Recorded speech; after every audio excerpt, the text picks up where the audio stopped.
Il fut un temps où chaque nouveau jeu était une aventure, on découvrait des mondes incroyables, des mécaniques originales et des studios qui prenaient des risques. Aujourd'hui, on a surtout l'impression de voir la même formule recyclée encore et encore. Les grandes licences se cherchent, les éditeurs enchaînent les mauvaises décisions et pendant ce temps-là, les jeux indépendants explosent, prenant peu à peu la place que les AAA auraient dû occuper. Qu'est-ce qui a changé? Pourquoi a-t-on cette impression que le jeu vidéo tourne en rond? Cartes gigantesques, des graphismes super et des histoires palpitantes. Pourtant, une fois le jeu lancé, on se retrouve souvent avec des missions répétitives, des quêtes secondaires sans âme et une bande son minimaliste. Tout cela est calculé, optimisé pour l'achat du contenu supplémentaire. Plus d'objets cosmétiques, des passes de combat et des microtransactions qui viennent parasiter l'expérience. Mais ce n'est pas forcément les développeurs qui sont à blâmer. Les actionnaires et les dirigeants des studios prennent des décisions stratégiques basées sur la rentabilité. Quand la priorité est de remplir les coffres, les créateurs de jeux se retrouvent contraints de suivre les directives et souvent loin de l'esprit d'origine. Pourquoi innover quand on peut reprendre la même recette et juste changer 2-3 trucs?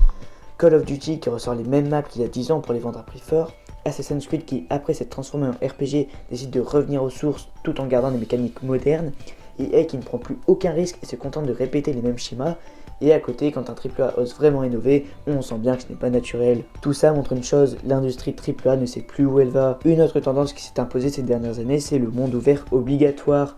À l'époque, un monde ouvert c'était un choix artistique, aujourd'hui c'est une case à cocher. Far Cry, Ghost Recon, Horizon, on dirait que tout doit être le plus vaste possible, mais une carte immense ne rend pas un jeu meilleur. Si le monde est vide, si les quêtes sont génériques, si tout n'est qu'une liste de points d'intérêt, où est l'intérêt?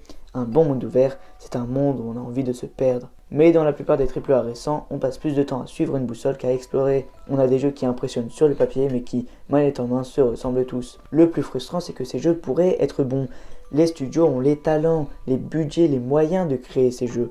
Mais leurs priorités sont ailleurs. Des microtransactions, des patchs, des éditions de luxe.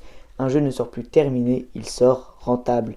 On ne fait plus des jeux pour qu'ils soient bons, on les fait pour qu'ils se vendent sur le long terme.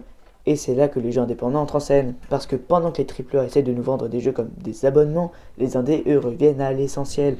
Hollow Knight, Lethal Company, Celeste, Hades, des jeux qui sont faits avec passion. La différence est simple, les jeux indépendants sont faits par des développeurs qui veulent faire des bons jeux. Les AAA, eux, sont faits par des studios qui doivent avant tout satisfaire leurs actionnaires. Les grosses licences doivent se recentrer sur le plaisir du jeu, arrêter de voir chaque sortie comme une opportunité de vendre un écosystème. Parce que si les joueurs commencent à se détourner des AAA, ce n'est pas un hasard. Les indés prouvent qu'on peut faire des jeux ambitieux sans tomber dans ces travers, et que tant que les gros éditeurs ne comprendront pas ça, et continueront à perdre du terrain. Le jeu vidéo a encore un bel avenir radieux devant lui, mais seulement si on se rappelle pourquoi on joue et pourquoi on crée des jeux.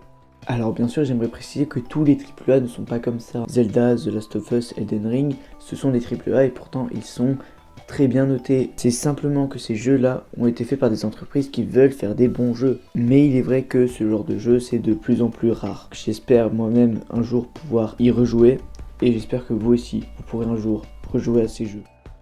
Bref, si cette vidéo vous a plu, n'hésitez pas à vous abonner, à liker, à rejoindre notre Discord Apollo & Co, à envoyer des commentaires sur si je me suis gouré, sur certains points à éclaircir, si vous voulez que je fasse d'autres vidéos sur le même thème. Et puis nous, on se dit à plus et à une prochaine vidéo.